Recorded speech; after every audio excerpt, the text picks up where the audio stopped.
mulekera nokutambula n'emundu muvaamu otambula olabe ensi bwetambula Uganda yo babera tugeze Japan tugeze mu America tugeze simanyi demusanga ebyo ebintu byemulaba wano yani oyo abasayiningira nga busawo kulinya nnyonyi mulinyanga mugenda kukola yoki mulekera nokubasayiningira nnyo tugende ebweru basigale wano babesooke badongose eggwanga ndirabike bulungi mutuli wangalemu fenna ekibuga mulekera nokubajanjabira ebweru genda emulago oba olemeddwa ofwe kubaonyawo abo mugende emulago bwewafudde naawe ofwe lwaki ogenda Germany lwaki ogenda mujanjabira wano nammwe nga ffe akufumita empiso giwulire ekukumba ne kugumba genda ekiruddu omusawo yanyiza kukuba empiso omire ku panado omire n'enkadde panado zikusiiwe Wazima Janet Omubwati omujjukira mu nsonga za Kadaga eyagamba President Yoweri Kaguta Museveni nti yabange lwaki tewagambye Anita Among nti stop don't stand yoyo ye aba mukambwe muko era yamaze n'abuza Eddie Kenzo ekibuuzo nti taata kakati nga watukweka ebyama kakati tokyalikaana ka pusi omukolo gwali mulungi abayimbi bonna baaliyo buli muyimbi gw'omanyi oluyimbi n'enimi zetamanyi balango balugwala bakalamoja baki amazina gaali wali weebala omulimu gwe wakola n'ekirala taata bulijjo oli mwana w'amagye mulwanyi nga kukuuma ebyama bannange ensi yatidde bulijjo tamanyi obawo nimukaana kapusi nga bulijjo pozi mwana wajjano bulizizayi bulijjo akwesiba kupozi munange mumanyi ebyammwe naye weebale kuuma kyama okuuma ekyama bambi bannange abantu naye bakuuma ekyama naye weebale nnyo omulimu gwe wakola abayimbi bonna ne babeerawo twali organized twatuula bulungi twalya bulungi thank you very much I love you so much era nga oyinza okugamba nti alina vibe abantu bamwagala lwa bigambo byate ye bambi ayogera amazima avaayo n'ayogera ekintu nga we kiri yadde mu na NRM era kugamba nti aludde nnyo mu NRM omukyalo oyo gwolaba naye avaayo n'ababuulira amazima nga tuvuddeko eyo ye munnange ate ebyomukulu Medard Sseggo nayo byerongedde okulanda abalonzi bamunaabidde mu maaso bamugamba nti kikyo kyotuwagaza kiki kyotanakola tukuwadde emyaka 15 miramba kakati ekisanja ekirala kyoyagala kikiwalekayo mu palamenti kyoyagala okunona bamulondera yakakulembera ebisanja bisatu kino kyakona kyasaba njagala kumanya mu myaka giri gyonna 15 yali tasobola talina mpuliziganya na kiramaani amuli mugamba nti nfuniraayo meeting ng'eno njije ndabe abantu bange biki ebibasoomooza byegenda okubateeseza ati leero tetwakola bannange era namusaba mu maaso gange kakati ndowooza omukulu naye muwulidde ndowooza kya bugonjofu buli omu okuwuliriza munne nze kyenvudde nkikola n'engira ki nemuwuliriza abakulembeze abali wano nsanyuse okubalaba n'abatasanyuse kundaba nze awali obukyayi nsasuza kwagala nsanyuse okubalaba ate ndowooza ne mu 2010 bwe najja saalondebwa bonna njagala kwebaza chairman okuyita olukiiko luno ate nange n'ompita nebaza kubanga muwadde abakulembeze bonna omukisa ne babaako bye boogera nabadde ndowooza nti nja kusooka mpulire abalina bye bambuuza naye kati kanjogere ebyange nawulirako nga waliwo agamba nti akabanga kano kembaddewo bwenzija nina kuwa accountability aŋŋamba abo abeetegeerera okubigenda okututtira ensi kwe kubeera nti abatayagala kuwuliriza bannaabwe baagala nnyo bawulirizibwe waliwo ensonga lwaki abateeseteese olukiiko luno baalonzeeyo be bajja okuwa omuzindaalo olw'ekisa kya Katonda waliwo abantu ababeerawo mu biseera ebyenjawulo ne baba bankizo ne bakulembera abalala mbadde mbasaba obugunju awoza accountability bamugamba tetujagala abantu baagala change bayayanira change naye kambuze nga fara kikikyo ekiri mu bintu by'obufuzi bino kubanga omuntu ne wagendayo n'agamba njagala kisanja kimu mwattu bwe kiggwako era alemerayo omuntu ne wagamba nze bannaye njagala mumpeeko just myaka 5 gyokka wegigwako nze sidda ate mwattu weziggwa olabira ng'ayayaana olabira ddala nga tayagala kukita oba kyekiri oba sente oba kikisimanyi naye nga byo webityo abasajja gebakaba gebakomba era kaadi zayisiza bubi nnyo bangi aba bataafunye bawanda muliro ng'omulala wuno naye yakiguddeko omusajja ye yatudde waliwo yayita okutunula ebikalukalu naye yatunudde ebikalukalu abasajja nga bamulimbo bikata era lwakuba nti bambi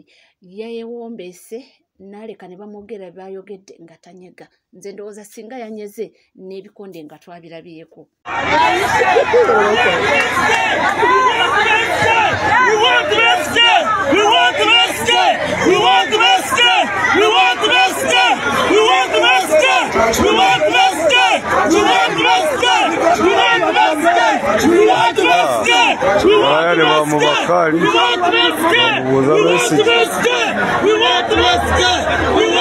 Jennifer Nakangubi abasinga obungi gwe tumanyi nga fulufiga ayambalidde Catherine Kusaasira mbalekera ogenda mu competition y'okunyenya mabina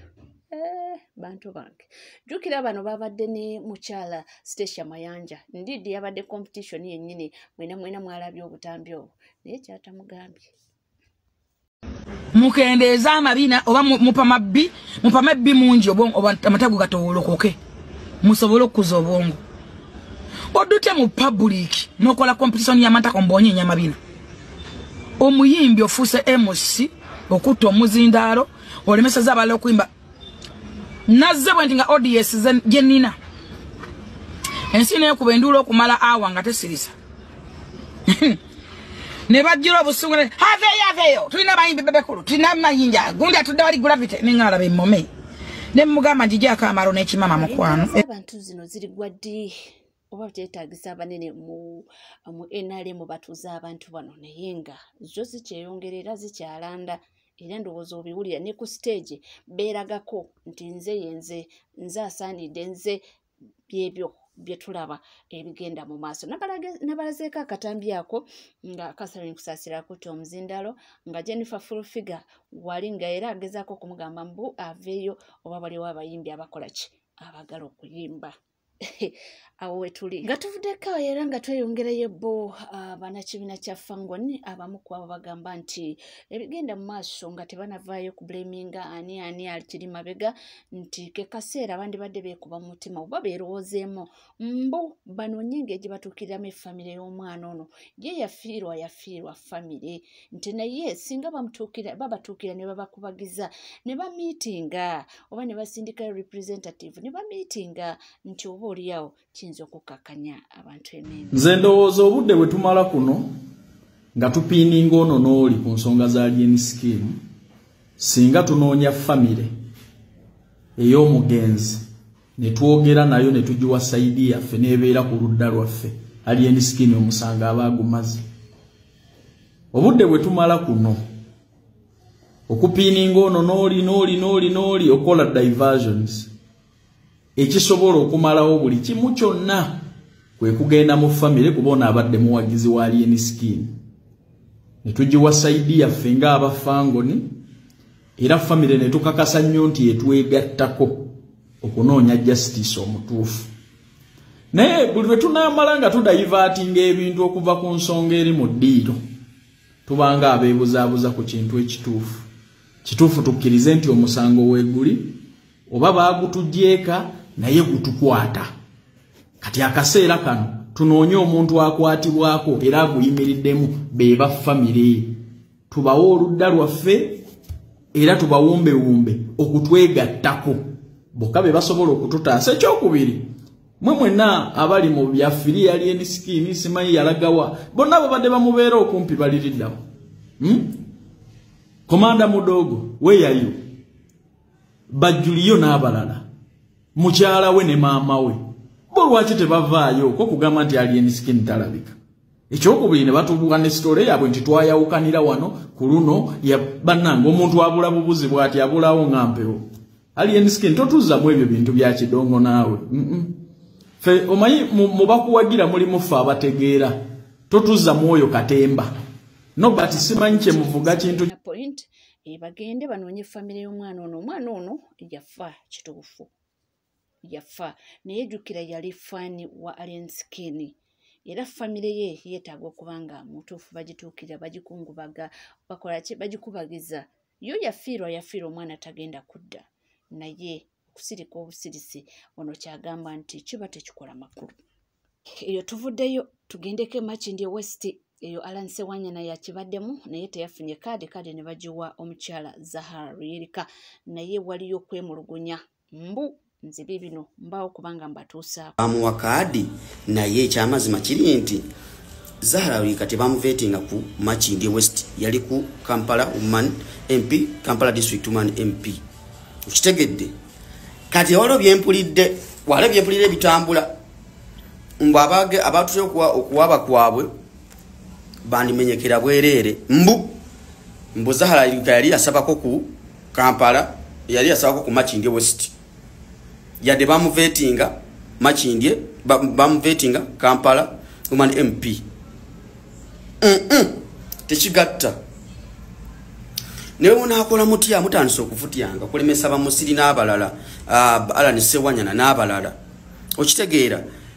omuntu ekyamazima nze naliwo ku vetting ku lunaku olwo ku kitebe Zahara Luyirika yajja ku lunaku bamuvetinga ng'agenda ku Woman MP Kampala District era yayingira mu kasenge ne Shami Mumalende bwe bayita ba Kampala District ba Woman MP iwe je yagenda lwaki teyagenda mu kasenge nga bayise ba Alan Sewanyana abagala Makindye West banetemu buzaabuza bintu bino yadde ayizo ba yasabako yes kitufu yasabako Makindye West yakolako nebipande n'avaayo n'agenda Kampala agala kwa Woman MP kati mukuvetinga naliwo bombi nga bonna naliwo aba Alan Sewanyana bayita aba Makindye West ba Alan Sewanyana ne bagendayo salaba ko Zahara Luyirika nga agenda naliwo nze salaba ko Zahara Luyirika nga agenda kuyingira mu kasenge nga bayisa aba Makindye West Zahara Luyirika yagenda ne bamuvetinga ku Kampala Woman MP kati why yadde mutaso komya onti yali yasabako Kampala yali yasabako Makindye West ne dabasajja manadda tuleme kwerabisa nnyo tebigatta olimbu mbukakati oyo yali yasabako ku Makindye West yensonga lwaki mu vetting teyayingirayo ne ba Alan Sewanyana why lwaki mu vetting wanga yasabako Makindye West teyagenda mu vetting yaba Makindye West ngatenga naliwo nagenda mu vetting yaba Woman MP Kampala please temutucyankalanya muleke Alan Sewanyana ne musiri balondeko omu temutucyankalanya please temutucyankalanya bannayi Zahara Luyirika yasaba Woman MP Kampala mu vetting yagenda mu Woman MP Kampala naliwo with my eyes namulaba bwe bayita ba Makindye West Alan Sewanyana nayingira mu kasenga ako nga ne musiri kati why at this moment mugamba nti oyo yali yasaba koko Makindye West lwaki yagenda ne mu vetting ku Makindye West why yagenda ne mu vetting ku Makindye West lwaki ngate waluna abalala abasaba Makindye West abagenda ne baveting atenga mu vetting kyogamba ati bo vetting wa Woman MP Kampala yomune Makindye West please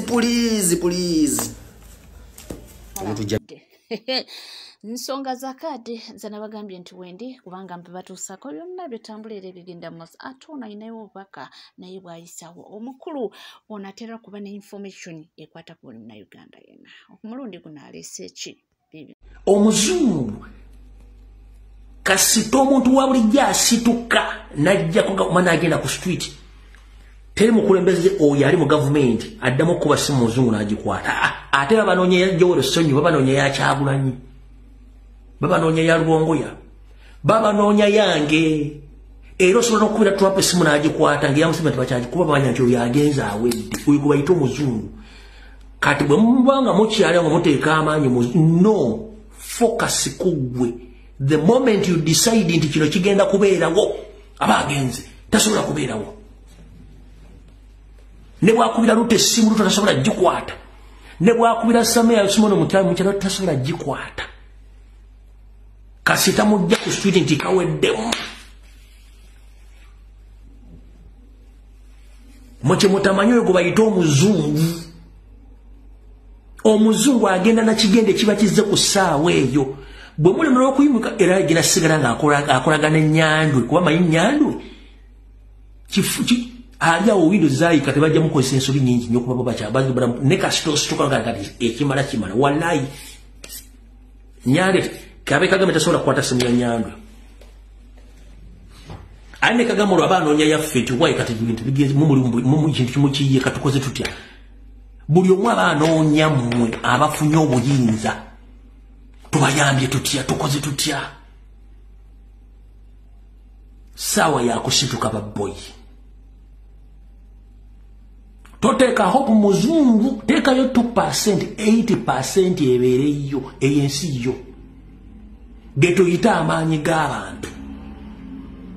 gwe tebadde bakozi bayinzi tobensinga ku muzungu omuzungu nkweze ng'embwa ayagala kabalaza kasiimuule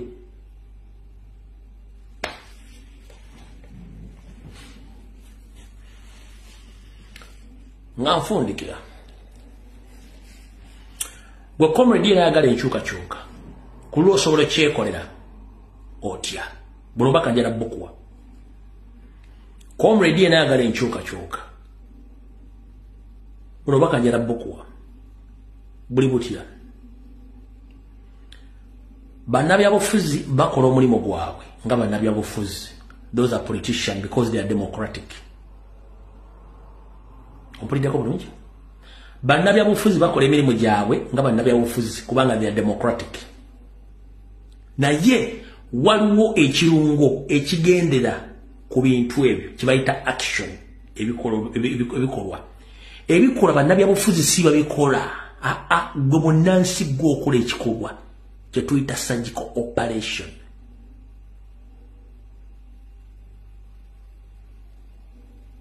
lwaki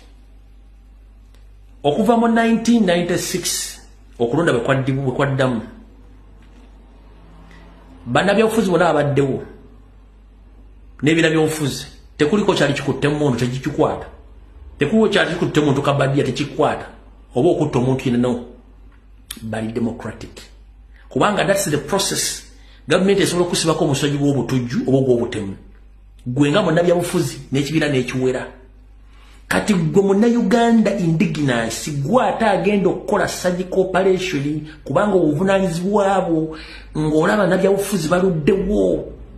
kasita munnabyabufuzi alwawo okukolera ky'oyagala nga tekisoboka then yokozesa surgical operation. Surgical operation teyeetaaga group z'abantu yeetaaga gwe individual nti kati akasajja katumazeko emirembe ku kyalo gwe ng'omu osobola okukebakirya n'okanyiga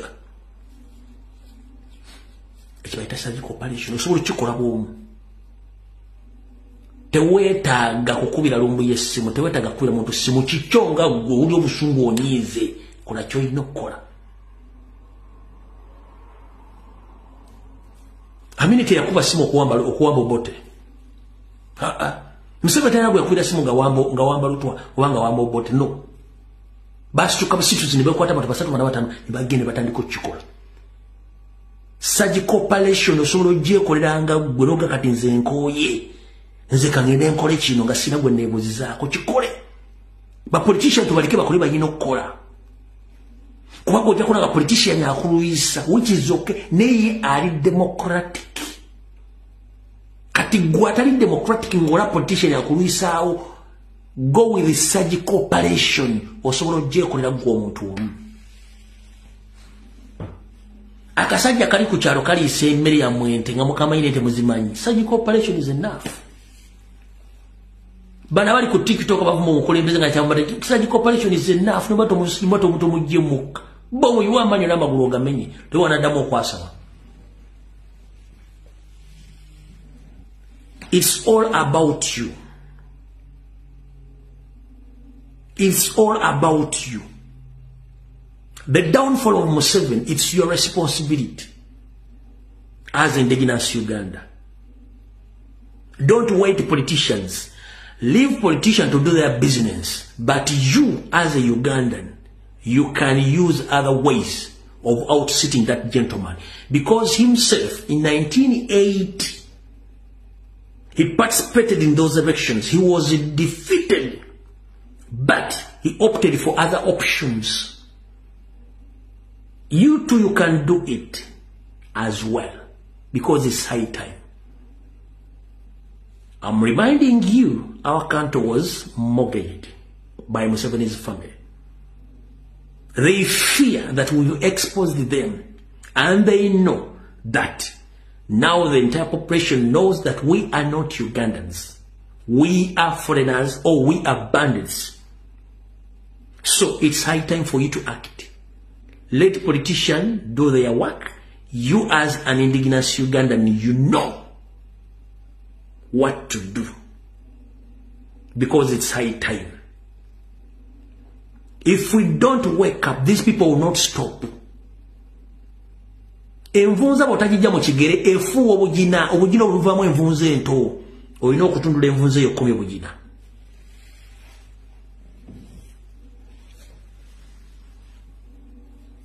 Okitegedde bulungi nnyo. So ensi yo teri agenda gye kukwatirako bwino gye kwatirako. Video wedde mukaba bankumi. Kubanga wekomide ku NCK TV tuwerabira kubanga subscribinga, ringinga that notification bell, sharinga, likinga ebisigadde byonna butereevu amawulire nja kubanga ngakuwa era nja kubanga ngakutuusaako wonna wooli wonna wasinzidde sigala naffe tovaawo.